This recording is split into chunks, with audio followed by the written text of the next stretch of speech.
kaɗan daga cikin shirin Sajina kashi na 6. Idan mai kallo bai manta ba, a cikin wancan shiri na Sajina kashi na 6 mun ba da labari a yanda sarauniya Sajina ta ɗebo da karanta saka kawo farmaki zuwa wannan masarauta ta wato Kifanya Umewa, wacce take ɗaya daga cikin wanda suke goyon bayan wannan tsari na katankali su na zalunci. An yaƙe su, an farmake su, an kakkama ilahirin da karin nata, inda daga baya Sajina ta ba da umarni sojojinta suka yi kundin bala cikin ruwa suka zazzago Kifanya Umewa da ita da manya-manyan adamanta. Sannan kuma daga baya aka kawo ta gaban sarauniyar Sajina. Daga baya kuma ta tuba ta janye, sannan ta nuna akan cewa tana tare da sarauniyar Sajina a yakin nan, sannan kuma ta daina goyon bayan katankali su. Hakan yasa ta kasance ɗaya daga cikin ƙasa da ta goya Sajina. Sannan a can ɗaya ɓangaren kuma mun ba da labarin yadda gwamnatin Najeriya ta baza sojoji runduna jama'a mataki zuwa cikin ƙauyuka da suke da alaka da dajin ihun kabanza, inda a nan ne gwamnatin Najeriya take zargi cewa Jambola ya gudu tun bayan wancan farmakin da aka buga da shi da yaransa a wancan tsibiri nasu a cikin daji. Gwamnatin Najeriya da karkashin umarnin hukumar tsaro suna yawo cikin ƙauyuka suna lillika wutan Jambola da mutanensa, sannan kuma an saka kuɗi masu tsoka akan cewa duk wanda ya ganshi ko faɗin da yake za a biya shi. Daga baya Jambolan bayan ya gudu daga cikin daji ya shigo cikin ƙauyen da gari ya waye, sannan ya je shagunan da ake aski, ya tsaya an yi masa aski, an kwashe dukkan ilahirin su da ke kansa da gashin baki, wanda hakan ya ba shi dama cikin sauƙi ya sadare daga cikin wannan ƙauye. Sannan kuma a can ɗaya ɓangaren a Babila mun ba da labarin Samaratu, aminiyar sarauniya Sajina, wanda ta kutsa cikin waccan duniya domin neman Daniyela. A nan ne muka ba da labarin ta ziyarci wani ƙauye wanda ke ɗauke da wasu mutane waɗanda ba su taɓa ganin halitta irin ta ba, kamar yadda ita ma ba ta taɓa ganin irinsu ba. Sai dai wannan al'umma ta gane cewa suna bauta wani garma igiyar zaki ne a wannan garin. Ƙarshe tattaunawar tasu da sarkin garin ta kai ta ga sai da Samaratu ta zuba tsere na musamman da sarki zaki da ke wannan garin, kasancewa an yi mata alƙawarin cewa idan sarki zaki ya wuce ta a wannan gudu zai kara shi ita, in kuma ta samu nasara ta riga shi zuwa za a bata kyautar zaki, sannan kuma za a mata goma ta arziki ta koma gida. Karshe an yi gudu ta samu nasara, sannan kuma sun nuna mata hanya, har ma an bata kyautar zaki ya kasance abin hawanta a wannan tafiya ta. Sannan kuma a can mun ba da labarin Ramlat yan gidan gwamnan Mahi al'ummar dan gaske ta tafi zuwa ƙasar Indiya domin ƙaro karatu digiri na biyu a matakin harkar lafiya. A Indiya ne muka nuna yadda ta sauka, inda Indiyan suka karɓe ta suka mata goma ta arziki, sannan suka nuna mata ƙauna, aka zaga ita ilahirin makaranta da kuma inda ta kasance. Sannan kuma mun nuna akan cewa yadda wato ainihin yarinyar Brigadier Dangogo wato Victoria ita ma ta biyo ta Indiya bisa shirya fulani na musamman wanda yake nuna alamar akwai wani abu da Dangogo yake shiryawa akan Ramlat, sai dai har zuwa yanzu ba a buɗe abin da shirin nasu yake ba. Sannan kuma an nuna yadda Victoria ta biya da Dangogo ya gargaɗe ta akan cewa dukkan abin da ya ta kula da jami'an tsaron ƙasar Indiya, kuma kada ta bari su san da cewa ga abin da ta zo, sannan ta nemi kusanci da Ramlat yadda ya kamata. Sannan kuma a can ci gaba da labarin Babila mun nuna yadda Samaratu bayan baro wata wannan al'umma ta tawo da wannan zaki, kuma ta taho yankin wannan ƙasa wadda wannan al'umma suka gaya mata anan suke sa da za a tsinta Daniyela a cikin wannan ƙasa. Kuma mun nuna Daniyela yake ta shan wahala da faɗi ta shi yayin nan ta inda ya shigo ta wani kogon dutse yadda ke sa rai daga nan zai fito ya hawo inda farfajiya take. A nan ya haɗu da wani zarar maƙeƙen dodo wanda suka dinga mata kashi suna yar wasan ɓuya, ya ƙoƙarin cinye shi akan wata doguwar gada wadda sakamakon wannan sarkarabtu da suke a wannan gada har ya jawo karyewa gada, yadda Daniel ya faɗo cikin wani sayayyen ruwa. Daga baya anan ma kuma aka rashin sa a tsinci wani mummunan kada wanda ya kokarin cinye shi, da ƙyar ya samu ya fito waje, fitowar sa ke da wuya ya game da Samaratu yadda ta riƙe hannunsa suka fito daga cikin wannan kogon dutse suka ɗauko hanya. Sannan kuma har ila yau mun ba da labarin yadda Abdalla ya samu nasara ya kubuce wa shirin da rundunar sojojin Najeriya suka yi masa, wanda yake nuna alamar shi ya ɗauki nauyin ta'addancin da aka yi a cikin wannan daji. Aka kashe sojoji, sannan aka kona motsa sojojin, ya gudu daji, jami'an tsaron sojojin sun biyo shi. Daga baya ya tsere musu yadda ya ɗaya ta kyakkyawar yarinya ta bayyana mata kansa da suna Amira. Sannan kuma hakan ya nuna alamar akwai abubuwan mamaki a tattare da ita. Ta ɗauke shi sun kutsa cikin daji, tafiya kusan kwana 4 zuwa 5 sun hau kan dutse. Sannan kuma ya yi mamakin yadda ta kai shi wani gari a cikin tsakiyar dutse da al'umma maza da mata suna rayuwa a cikin wannan gari. Ga mamakinsa dukkanin yadda aka gwamnatin Najeriya ba da san da wannan gari ba, ko kuma wannan gari ba a cikin duniya yake ba. Sannan kuma mun ci gaba da ba da labarin yadda gwamnatin Najeriya ta zaɓi wasu ƙwararrun ma'aikata daga ƙauyuka daban-daban za a kai su zuwa babban birnin tarayya Abuja domin yin samina akan harkar lafiya, a cikin wanda aka zaɓa a ƙauyen su Shahida har da ita kanta. jirgin ƙasa ya zo ya ɗebe su a cikin wannan ƙauye nasu, ya danna ya nufi hanyar zuwa Abuja, sai da hanyar rashin sa'a 'yan ta'adda wato barayin jeji wanda suke da alaka da gaggarar na 'yan ta'adda jan bola sun farmaki jirgin nasu, yayin da suka shiga cikin jirgin suka karkashe mutane, suka kwashe musu dukiya, suka kama wasu daga cikin su, al'ummomin suka tarwatse, wasu suka mutu a cikin dajin, sannan wasu kuma suka kutsa suka danna cikin wannan duhun daji suna neman mafita. A cikin wanda suka gudu hadda wato ainihin shahida sun kone dajin, sun kwace kayan aiki, sun yi nasu waje kamar yadda suka saba. Sannan mun ba da labari kuma can masarautar Babila Kindara wato Aminiya sannan masoyiyar Katankale su ta fito nema kuma har yanzu bata samu nasarar ganin Abdallah ba, tana cikin wata duniya wadda bata san ko ina bane, ta waye kanta a cikin wani mummunan daji inda ta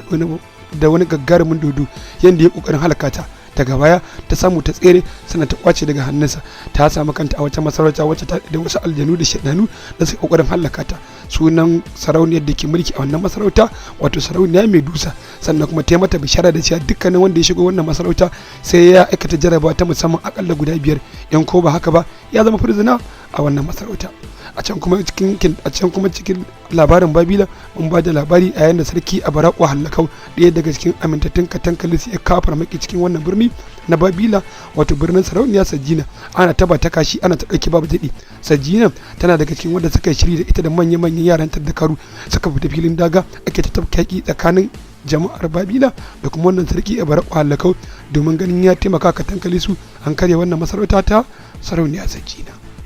Sannan kuma a can ƙarshen shirin namu mun karkare a yayin da a can India Ramlat yar gidan Mahi al'ummar dan gaske mai girma zababben gwamnan jihar Kano take ta shirye-shiryen zama sabuwar ɗaliba a wannan jami'a da harkar lafiya da ke ƙasar India. Ana ta bikin ɗiba sababbin ɗalibai, ana ta rawa, ana ta al'amura ne da kullum. A wajen wannan taro ne Victoria ta zo wa Ramlat a matsayinta na ita makamar ɗaliba ne, ta gabatar da kanta gare ta, sannan kuma ta kulla kawance da ita. Sun yi rawa, sun yi nishaɗi a wannan wajen, sun yi ɗauke-ɗauken hotuna. Ga dukkanin alamu kawancen nasu ya fara nisa yadda ya kamata, ba tare da Ramlat ta gane cewa Victoria ba ɗaliba ba ce a wannan makaranta. Sannan kuma a gefen labarin mun nuna akwai wata baturiya wacce take zaune tana kula da abubuwan da suke gaba ɗaya. Ƙarshe kuma ta kira waya ta buƙaci akan cewa tana da buƙatar a saka musu ido wato ita Ramlat da Victoria akan al'amuran da suke. Hakan yana nuna alama ita ma tana da alaka da ko dai Victoria ko kuma Ramlat a cikin shirin, wanda ba a bayyana hakan ba har zuwa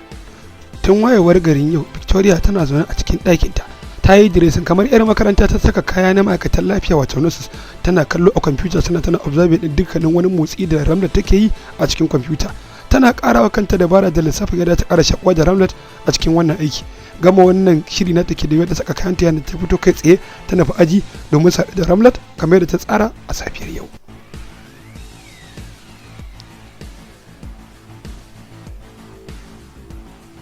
A can gefe ɗaya kuma a cikin ajin nasu Ramlat ta yi shiga ta ma'aikatan lafiya, tana zaune tana karanta wasu not da wasu rubuce-rubuce wanda aka fara tun bayan zuwan ta makaranta. Ta tara hankalinta, kana ganin yadda take karatun ya nuna alama ba ta buƙatar wani ɗaukar hankali ko takura a wannan lokaci.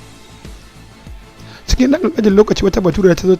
zauna kusa da ita, bayan da suka gaisa ta ce mata sannu kin zo lafiya, ta ce nagode, ta ce ni sunana Ellen, sannan kuma na kasance student ce neman excellence ɗinku. Sai ƙara gaisa Ramlat ta ce congratulations, amma na ji daɗin ganin ki kuma zan ji daɗin mu'amala da ke sosai yadda ya kamata. Daga nan bayan gama karatun nasu kai tsaye sai suka nufi cafeteria makaranta, sana tafiya da Ramlat da ita da Ellen suna hira. Ga dukkanin alamu ta fahimci cewa Ellen ɗin tana da ƙoƙari kuma tana gane karatu yadda ya kamata.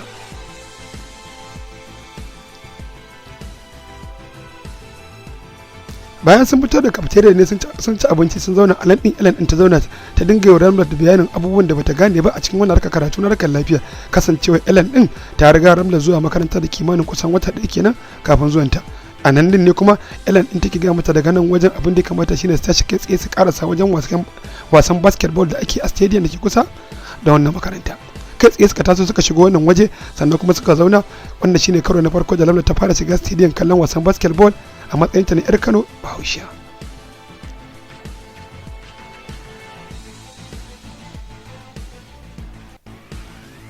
Stadium ɗin wasan ƙwallon ta basketball ta cika dam da 'yan kallo, kasancewa ana buga gasar competition ne na ƙasa gaba ɗaya tsakanin ɗaliban ƙasar India masu wakiltar makarantar Salamla da kuma ɗaliban ƙasar China masu wakiltar wata makaranta ta harkar lafiya a China. Da aka yi waɗannan kusan maza da mata da ke dukkanin wannan makaranta kowa ya halatta wajen wannan wasa.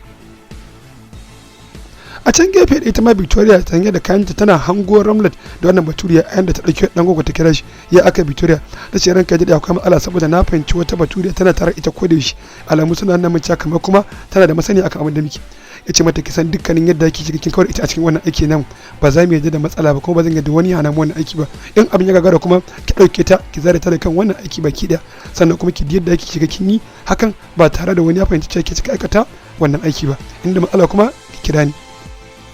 A can gefe ɗaya kuma waya tana ta ringi mai girma gwamna ne mahi al'ummar ɗan gaske ya kira Ellen ga mamaki sai ga Ellen ta ɗaga excellency barka da rana. Ya ce Ellen ya aiki ta ce an godiya ranka daɗe. Ya ce ya labarin ita ranar ta ce ranka daɗe ina tare ita kuma na fahimci akwai wata 'yan Najeriya wadda take yawan bibiyar ta wadda ina zargin ita ce wadda kake gaya min. Ya ce ni ma abin da na kira ki kenan in gaya miki saboda ina zargin cewa dan gogo zai iya cutar da wannan yarinyar a wannan gari na India daga dan Allah ke saka ido a kanta dukkanin abin da ya kamata kiki ko nawa ake da bukata zan biya abin da nake buri shine ya kasance cewa ki zama guardian ɗinta kuma ki saka ido akan mu'amalarta da komai. Ta ce ne maka alƙawari ba za a samu ala ba kuma zan iya kacin gina wajen garin na kiyata daga sharrin wannan biya. A can kuma Babila Samaratu ta samu nasara ta kubutar wato ainihin da Daniela daga cikin wannan kogon dutse sannan sun fito sun shigo ta wannan masarauta wadda babu kowa a cikinta wadda Daniela ta nan ya wuce sannan ita ma Samaratu ta nan wuce suna tafiya suna hira har zuwa yanzu Daniela bai gane masababin zuwanta ba sai kan ayyuka suka dinga jin rugugi da ihu da kaya da kiɗa daga kan Samaratu ke da sai daga wata ayari na birrika rinduna mataki garke sun taho da gudu daga cikin tsaunuka da kan dutse suna ihu suna kurura cewa ga ganimar yaƙi musamman wasu akan manya-manyan abubuwan hawa wasu a ƙasa wasu da jajayen ka wasu da fararen ka wasu ma da baƙaƙen kaya duk a cikin su.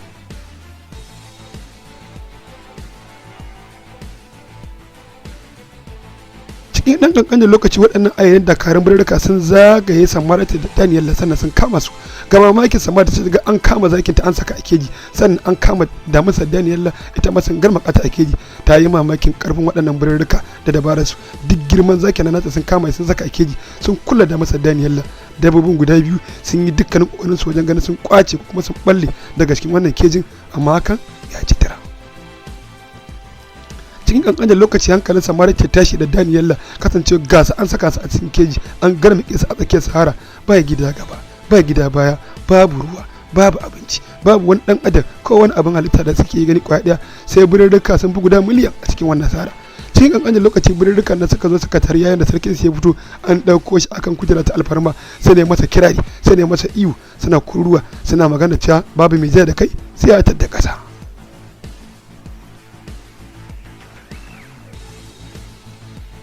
Ga mamakin Samaratu a can gefe sai ta ga mutane garke mataki a rufe a cikin keji na iri tamkar dabbobi wasu baƙaƙen fata wasu fararen fata ga tsafi ga yara ƙanana ga mata duk an garmake su a cikin kejina tamkar dabbobi sannan kuma ga dakarun yaƙi ne iri na waɗannan birrika ɗauke da shiga ta kayan ƙarfe suna sintiri a cikin wannan farfajiyar birane akan badalala da ƙofofin gari sannan dukkanin wata hanya wadda ta yaba mutum dama ya ce zai gudu ko kuma ya tsere. Ga mamakin Samaratu sai ta ƙara jin ƙara tana bai ga gefe ɗaya sai ta ga wasu jami'an dakarun birrikan akan babura sun keta Sahara suna gudu suna kai kawo su ne masu nemo bayani su ne masu bada labari cewa idan mahara sun to ko kuma suke zo su tare mahara a matakin farko tun kafin ƙara su cikin wannan masarauta ta su. Cikin sauri da bara sai ta zo wa Samaratu nan take ta yi fito da bakinta tsuntsuwarta ta musamman ta tsafi ta sako wata mikiya yayin da ta sako a cikin keji ta ce mata zan baki labari ki je ki samu sajina shi ga mata kaza ta kwashe labarin ilahirin abin da ke faruwa gaba daya ta tura wannan tsuntsuwa da ta gaya wa sarauniyar sajina harin da suke ciki. Tsuntsuwar ta keta taron samaniya ba dare ba rana kimanin tafiya ta kusan kwana 5 a sararin samaniya daga wannan masarautar birrika inda aka kama Samaratu zuwa wannan birni na Babila. A can kuma filin daga na Babila an yi bata kashi yau shine yini na 6 ana wannan yaki. Sajina sun samu nasara sun halaka ilahirin dakaru na wato aini a baraƙo halakau tana filin daga tana sintiri tana bin gawawaki waɗanda ba su karasa ba a kwanangon ɗin tana karasa to. Ga mamaki sai ta ga wannan tsuntsuwa da Samaratu ta sauka aka faɗa yayin da ta kwashe labarin abin da ya faru gaba ɗaya da kuma halin da Samaratu take ciki sannan kuma ta mata isharar cewa an samu Daniela domin yanzu haka ma suna tare da shi a cikin wannan masarauta waɗannan birrika a ɗaure sannan kuma suna buƙatar taimakon ki daga nan zuwa kowane lokaci kuma birrika na za su iya kashe su in har ba zo an taimake su ba. A can kuma ɗaya bangaren shi ma Abdallah abubuwa sun fara kankama tunda har ya fara sabawa da wannan budurwa wato Amira wadda suke cikin wannan ƙauye da ke cikin wannan kungurmin daji akan wannan dutse. Kusan yau kwanansa 4 kenan a cikin wannan gari, babu wani abu da ke damunsa illa yadda zai biya samu ya koma gida. A cikin wannan yammaci Amira ta ce masa zo mu je, akwai buƙatar mu zauna mu hira da kai na nuna maka wasu abubuwa, sannan na baka labarin asalin suwaye mu da kuma musabbabin zuwan mu wannan dutsen. Ha wasu dutsen ki da wuya sai ya ga wasu garke na wasu yan matsatsin da masa kimanin su 25 suna ta wasa a cikin wani gidan gona mai ban sha'awa. Ya ce mata waɗannan 'ya'yan da masa ba na menene? Amira ta ce masa waɗannan 'ya'yan da masa su ne 'ya'yan da masa da muka samu a cikin wannan kogon dutse, kuma babu su ita ce take gadin wannan masarauta ta mu, ba su cutar da mu ko mu ba ma cutar da su, muna ba su kulawa ta musamman kamar yadda muke ba 'ya'yan cikin mu da muka haifa, sannan kuma uwarsa ba ta yi mutanen mu komai, kasancewa tun zuwa mu garin mun samu aminci tsakanin mu da iya waɗannan 'yan ƙananan da masa da ke ganin su a wannan waje suna yin kiwo. Kai tsaye suka wuce yayin da Abdallah ya gwata zarar makekiyar da masa abin tsoro, idanunta suna fitar da haske tamkar za ta ci babu, gaban sai faɗi yayi kamar zai zura da gudu. Amira ta rike ta ce kaka samu damuwa, ba abin da zai taimaka, na kawo ka ne in gabatar da kai a gare ta. Daga nan suka wuce suka shiga dan wani waje, sannan suka zauna, sannan ya ce mata ina so ki bani labarin su wane ne ku waɗanne irin mutane ne, sannan kuma me ya kawo ku cikin wannan kogon dutse. Ta ce yanzu ko zan baka labarin su wane ne mu. Ta ce da fara dai mu muna cikin dan wani kauye ne da ke tsakiyar dutse. Ta ce mu ba mu da wani ci gaba da wata sana'a da ya wuce haƙa da kuma tono ta ma da ƙarafa a cikin ƙauyen mu. Al'ummar ƙauyen mu ita ce babbar sana'a su maza da mata. A wata rana a daidai irin ƙauyuka mai inda muke wannan haka, wani mutum ya bada labarin cewa ya ji wani dattijo ya ga masa shekaru da suka wuce da dama akwai wani zinare ko a ƙarshen wannan garin namu. Haka jama'a garin suka da kofa aka dinga haka, kafin ka ankara sai ga zinaren nan mataki mun tono shi an tattaka cikin abubuwan amfani da shi. Kafin an ƙaje lokaci labari ya fatsama cikin ko'ina ƙauyukan da ke cikin wannan daji namu. Kwana 2 da fara wannan sai ga hukumar tsaro wato rundunar sojoji sun zo da dare, yayin da aka raba dare cir ana musayar ra'ayi tsakanin manyan garinmu da sojoji wato ma'aikatan gwamnatin tarayya na tsaro. Jami'an tsaron sun ce abin da suke da bukata shine mutanen ƙauyenmu su ba su wannan zinare da suka tono, sannan kuma su tashi su bar wannan ƙauye, saboda gwamnati tana bukatar wannan waje za ta yi amfani da shi. Waɗannan mutane na ƙauyen ba su kana musu ba su yadda ba, kuma sannan ba za su yi wannan abu da suke da bukata ba. Aka ta musayar ra'ayi akan wani al'amari har kusan wayewa gari. Ƙarshe da sojojin suka ce da abin da ya biyo baya mu muka ja kanmu. Daga baya sai na gane cewa ashe Brigadier Dan Goggo shine wanda ya jagoranci wannan sojoji suka zo suka mana wannan barazana, ko ba gwamnatin Najeriya ta turo shi ba, a ƙarƙashin ikonsa ne da ra'ayinsa. Sannan kuma a ƙarshe dama sun mana barazana akan cewa in dai ba mu tashi ba da abin da ya biyo baya kuma zargi kuwa sai mu zargi kanmu. Kwana 2 da yin wani abun a wani dare kawai sai ga wasu mayayana akan dawaki sun zo suna kururuwa suna barazana ga mutanen wannan gari namu, suna harbi da bindiga, mutane suna gudu suna dukan wasu, sannan kuma suna nakasa wasu daga cikin mutanen garin. Kafin ka ankara tuni sun banka wannan gari namu wuta, al'ummomin mu da dama sun mutu a cikin wannan gari, wasu sun jakata wasu ma sun bata, ba mu san inda suka yi ba har zuwa yau dinnan. Sannan kuma ka sani a cikin wannan hari da aka yi ni ma aka kashe mahaifina, har labarin da nake baka. A wannan dare ne al'ummar mu da mu da iyayenmu da sauran wanda suka tsira muka kutsa muka kada shanin mu, muka dinga hawa kan duwatsu sai da muka tafiya kwana 5 akan dutse ba mu aune ba, sai muka gamu a cikin wannan ƙauye da kake ganin sa wanda yanzu haka shine a can kuma Babila wato masarautar sarauniya Medusa, inda Kindara aka kama ta zama a prison lokaci mai tsawon gaske kenan, kwanaki da yawa. Kindara ta kasa fita daga cikin wannan masarauta, ta yi iyakacin yin ta saboda wannan masarauta a tsaface take. Wannan sarauniya Medusa wadda gaba ɗaya kanta yake da macizai ta tsaface wannan masarauta. Dukkanin ranar da Kindara ta kokarin fita sai ta gama ƙara wurin ta tsafa wannan masarauta, tana tsayawa su daga ta dawo baya, ta rasa yadda ta fita, ta yi duk iya dabara ta, amma ta kasa fita daga cikin wannan masarauta. Abin da yake bata mamaki duk lokacin da ta wata doguwar gada wadda ta bakin wannan masarauta, sai ta je karshen gada tana shiga cikin wata kofa ta shikenan sai daga ta da farko. Wata gada ce abin tsoro, ga ruwa sannan ga wasu muggan halittu a ƙarƙashin wannan ruwa, kana tafiya gada tana ƙara tamka za ta tsinki. Hakan ya sa dole ta kura a rana ta ƙarshe ta haɗu da sarauniya Medusa, ayin da ta ce mata na shirya cewa dukkanin irin jaraba da zaki min inda zaki amince da ni in tafi gida. Medusa ta ƙarƙare da dariya ta ce da ba kira tunanin zaki gudu ba, in zaki iya gudu wato ki gudu mana, amma tun da kin hakura zan yi miki jaraba guda 5, in kin ci zaki tafi gida. Ta ɗauke da suka shiga farfaje Medusa, yayin da tana mata gunkina na dakaru maza da mata a sandare a bushe duk sun zama gumaka. Ta ce waɗannan su ne jaruman da suka ziyara masarautar nan, ba su yi nasara a cikin wannan jaraba da ne musu ba, duk na mai da su gumaka, ke ma in baki nasara ba haka zan yi miki.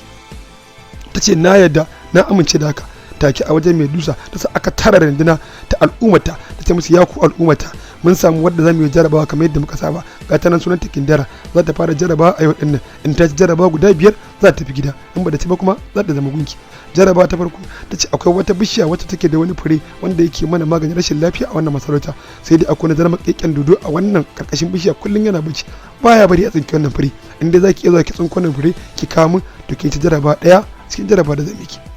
Cikin ɗan ƙanƙanin lokaci Kindara ta lallaba yayin da ta hau kan wannan bishiya ta yago wannan fure ta fitar da gudu tana jin rugugi da alamar ƙara na cewa wannan aljani ya taso kuma ya biyo ta a baya.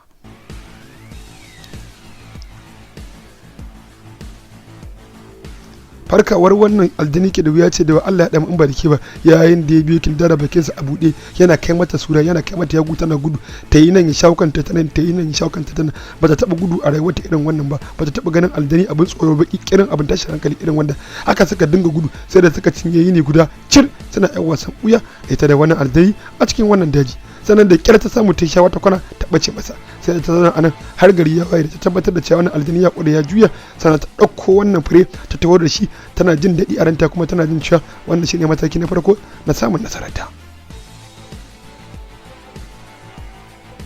A can kuma tuni gida labari ya zo wa sarauniya Medusa akan cewa Kindara ta samu nasara ta ci jarraba farko cikin ɓacin rai da bakin ciki da fasata ranta ya ɓaci saboda kasancewar wannan shine karo na farko a rayuwarta don dan adam ya taɓa cin wannan jarraba ko da guda ɗaya don haka tana jin aranta cewa idan ba daga sate ba za a samu matsala. Bayan dawo Kindara sarauniya Medusa ta ci matakin ci jarabawa ta ɗaya saura jarabawa ta biyu a can cikin wata majami'a a ƙarƙashin kogon dutse akwai wani jegare yana nan ba shi da tausayi kuma muna buƙatar kwansa guda 2 ko guda 1 domin za mu yi amfani da shi a cikin wannan masarauta ki sani cewa duk wani abin halitta da ya shiga cikin wannan kogon dutse kwanan sa ya ƙare domin wannan jegare ya gan shi zai fesa masa wuta da haka muna da buƙatar wannan kwai na wannan jegare wannan shine jarabawa ki ta biyu da zaki je ki aikata in har kina buƙatar ki koma gida kamar yadda kika zo a matsayin ki na bakuwa.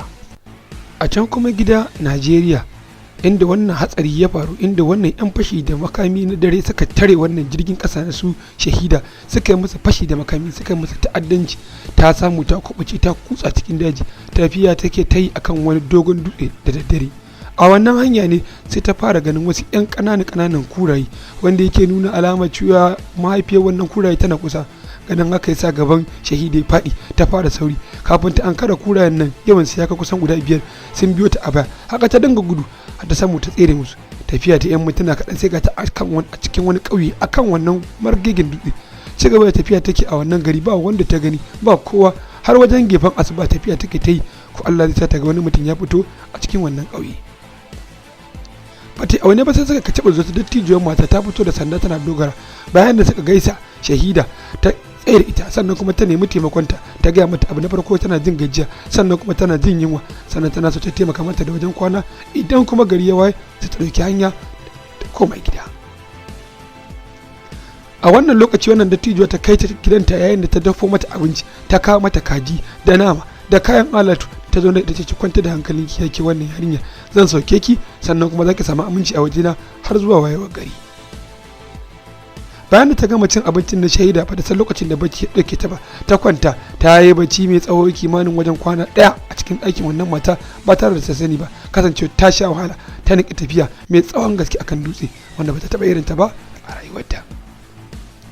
Da gari ya waye dattijo ta zo suka zauna Shahida ta kwashe labarin abin da ya faru gaba ɗaya ta gaya mata sannan kuma ta gama da cewa 'yan fashi da makami ne suka yi musu wannan ta'annati a cikin jirgin su. Gama ba da labarin ki da wuya da tijo na tace mata to ina matakar bakin ciki shi da muke cewa wannan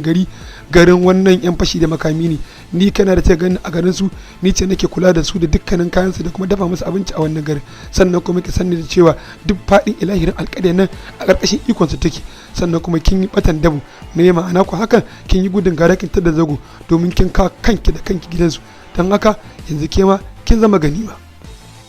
Gama wannan bayani ke da sai ga waɗannan zaratan 'yan ta'addar daji wato yaran jambola sun zagaye gidan wannan tsohuwa yayin da suka fito da Shahida suka saka ta a gaba suka dinga mata dariya su ne mata iyu suna kin yi gudun banza kin bata kanki lokaci da mai kin sani kin zauna a cikin jirgi. Gama wannan bayani ke da sun kama ta sun jefa ta a cikin wani ɗaki mai kamar sel sun garɗe mai sun kulle ta. Shahida ta yi kuka, ranta ya ɓaci, ta yi kuka, ta ƙara kuka, ta yi adda ta ce ya ubangiji Allah ka fitar da ni daga cikin wannan masifa da bala'i, ya Allah kai za ka iya taimako na a cikin wannan hali zan samu kaina. wayewar gari ke da wuya kuma hukumar tsaro ta Najeriya sojoji sun kawo samame daidai inda wannan jirgin kasa ya hatsari, inda mutanen Jambola suka kona wannan jirgi. Dakaran sojojin Najeriya suna dauke da makamai da yan jarida da masu neman labari dangane da yadda wannan al'amari ya kasance. Haka aka dinga dauke hotuna a waje daban-daban, ana zazzagawa domin ganin ido yadda suka ragargaza wannan jirgi na alfarma na gwamnatin Najeriya. Sannan ba a samu wani mutum ko ɗaya mai rai a wajen ba, sai wayoyi, sai sarƙoƙi, sai kuma takalman yan adam wanda suka fitar da gudu suka kutsa a cikin daji a wannan dare. Take a wannan lokacin wannan jagaba na wannan rundunar sojoji ya bada umarni cewa a haukan dutse kuma a fara binciken mutane ko za a samu masu rai. A can kuma masarautar Babila al'amarin ba haka yake ba, domin a yau din Katan Kalisu ya ɗebo rundunar ta dakarunsa sama da dakaru 10,000 sun kawo su mame zuwa cikin wannan masarauta ta Bokanya Mariska. Masarautar Bokanya Mariska ita ce masarauta wacce ta asasa wannan yaƙi da ake, domin akan kashe yarta ne da kuma ɗanta da Katan Kalisu ya sanadin yin a cikin wannan ruwa ya jawo wannan mummunan yaƙi da ake a masarauta. Shi ya jawo Bokanya Mariska ta yi tsafi, ta yi sihiri, ta mai da shi wannan aljani wanda akan neman wannan magani har aka zo ga wannan yaƙi. Masarautar ta Mariska wata take kan dutse da tsauni,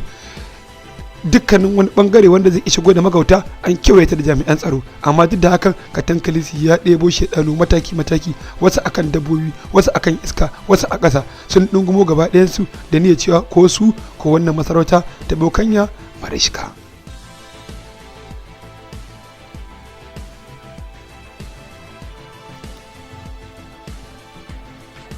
Tun da safiyar fari manema labarai sun zo sun shaida wa Bokanya Mariska ta yadda Katan Kalisu kewaye wannan ƙasa tata da rundunar ta wannan shedanu kuma yana da nufin zai karya ta. Take ta fito ta bada umarni aka shirya shirin tsafi tsaf, sannan ta fito ta ɗauko karkan da ta wani buko da karkan da ƙarfi da jarinta ta fito ta hawo ta mutu tare shi a wajen gari. A bakin garin kuma an shirya manya-manyan dakaru jama'ar Bokanya Mariska, wasu akan damusoshi, wasu akan manya-manyan zakuna, sun yi shiri na musamman, sun jeru, wasu na gangarwa da kan dutse, wasu kuma suna shiriwa a bakin gari suna jiran ko ta kwana domin ganin abin da zai faru. A cikin garin kuma a fada an saka manya-manya akan zakuna na musamman, shi zakin a cikin shiri, su ma suke kansa a cikin shiri. Kana ganin shirin su ya nuna alama sun shirya cewa ko a mutu ko a rai a wannan rana. Fitowar Bokanya Mariska ke da wuya, ta tura da ɗan sako akan ta tana buƙatar ta magana da Katan Kalisu. Ya zo ya same da san zauna akan wata doguwar gada wacce ta haɗa bakin garin da kuma wannan masarauta tata. Mariskan ta nemi Katan Kalisu akan ya janye da mutanensa daga wajen wannan yaƙi don ba ta buƙatar zub da jini. Katan Kalisu ya mata alwashin cewa sai an tafka wannan yaƙi muddin ba su yi saranda ba ko ba ta taimaka masa sun ci masarautar Sajina da yaƙi ba. A haka aka rabu tare da kowa zai je shawara, sannan kuma zai ga ɗan uwansa abin da yake akwai. Dawar Mariska ke da wuya ta tara manya-manyan abokan shawararta da tije daga cikin fadata akan me suke gani. Suka ce ba ma goyon bayan ciya mai yaƙi masarautar Sajina, amma tun da ya dage yaƙi ke so a tafka, in ya shirya mun shirya. Shi ma Katan Kalisu a bangarensa dawowarsa ke da wuya ya zauna da mashawartansa shedanu daga cikin mutanensa akan me ya kamata. Suka ce babu abin da ya kamata illa mu mame su, mu karkashe su, mu tattare su, mu zama da su bayan mu, sannan kuma da ƙarshe mu bautar da su, sannan wanda ba su saranda ba kuma mu kashe su. Mu ma mun goyi bayan cewa a tafka wannan yaƙi. Jin haka yace to na ba ku umarnin a je a gaya mutane ba za mu iya shiga garin su ba, kasancewa akwai katanga mai tsawon gaske da tsaunuka, a ɗebo kayan aiki, a yi mana gadoji da manya-manyan tsanuka wanda za mu jingina domin mu shiga cikin wannan gari nasu, ko mu farfasa domin fasa kofa wannan gari mu shiga mu mamaye su cikin ƙanƙanin lokaci.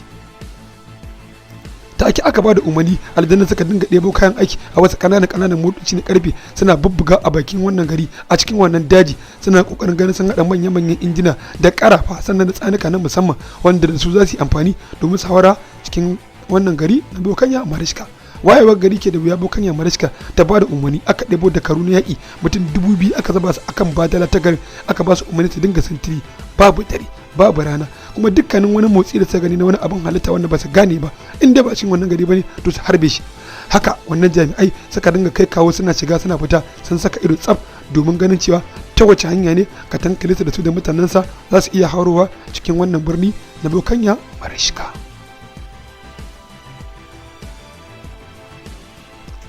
a can ɓare ɗaya kuma a cikin birnin babila wato garin sajina ana tabbata kashi ana ta ɗauki babu daɗi ana ta gumurzu tsakanin rundunar sarki a baraƙo halakau sannan kuma da jama'ar sajina a cikin wannan gari na babila kwana biyu kenan har yanzu ana tabbata kashi ba a samu matsaya ba ana ta kai ruwa rana ana ta ɗauki babu daɗi har yanzu sama da kwarangwar kusan 40,000 a cikin wannan gari sun yi kacibar da rundunar mutanen sajina sama da mutum 50,000 a cikin wannan gari yaƙi ake ta yi babu ji babu gani su kwarangwar ɗin ba su iya karasa cikin wannan masarauta ta babila ba sannan kuma su ma mutanen gari ba su iya fidda su ba kamar yadda a can gefe ɗaya ta kuma sajina tana bakin gari ta kofar gabas ana tabga da mutanenta da wata rundunar sannan wasu kuma daga cikin gari ana ta wannan kai kawo har kimanin kwana uku.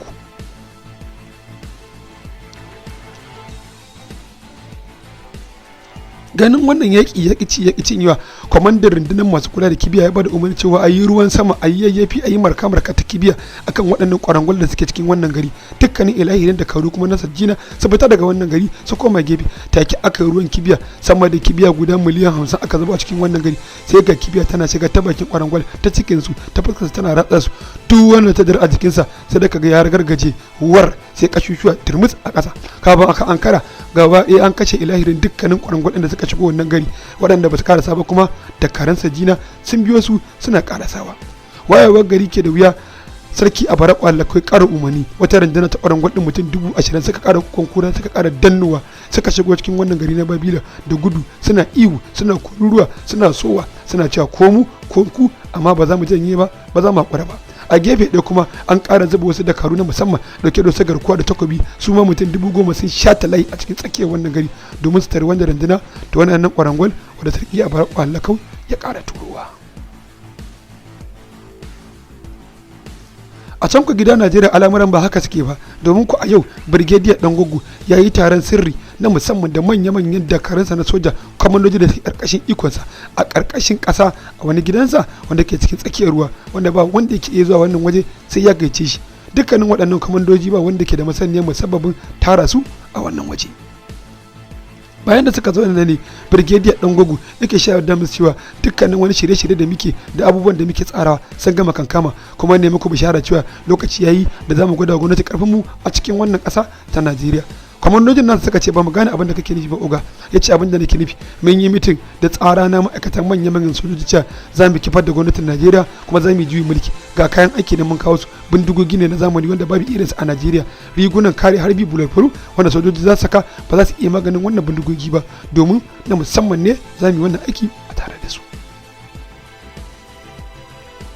A gefe ɗaya ce musu kuma kar ku samu damuwa akwai kayayyakin aiki na musamman wanda aka mana oda daga kasashen Amurka wanda suka da bindigogi masu yanka karafa da bindigogi masu gani a cikin garu ko kuma ƙarƙashin ƙasa sannan da bindigogi wanda duhu suna iya ganin mutum masu fitila da haske a jikinsu daga shirin namu ba shirin wasa bane abin da nake da bukata amincewa ku da kuma saka hannunku a cikin wannan shirin namu sannan a ƙarƙashin ƙasa a cikin wannan gidan na akwai motoci da aka koda su daga Amurka masu sirke na musamman wanda ba sa jin wuta ba sa jin harbi kuma ko da an saka masa bam irin namu na Najeriya ba zai iya fasa su ba sannan a gefe ɗaya kuma ga ƙarshen magana kuɗaɗe ne na Amurka manya-manyan daloli a cikin akwatuna da kwantenoni na karfe an tanade su domin gudanar da wannan aiki ko siyan wani abu da ke da bukata a cikinsa. Sannan kuma ina shaida muku ba ni ne kaɗai bane akwai al'umman da su taimaka mana a cikin wani al'amari suka ce su waye gama wannan magana ke da ya buɗe ofa sai ga wasu mata nan sun shigo sojoji na ƙasar Isra'ila dauke da manya-manyan bindigogi a hannunsa sannan kuma suka sara musu sannan suka koma gefe suka tsaya yayin da ya kalli sai ci wannan shiri namu yana da alaka da gwamnatin ƙasar Amurka za su tsaya mana za su ba mu kariya ko da an samu matsala wannan al'amari bai yiwu ba abinda nake da bukata haɗin kanku a wannan lokaci take a wannan lokaci wannan manya-manyan sojoji suka tashi suka mimika waɗannan matan Isra'ila hannu suka gaisa sannan suka na musu amincewar su kan wannan al'amari.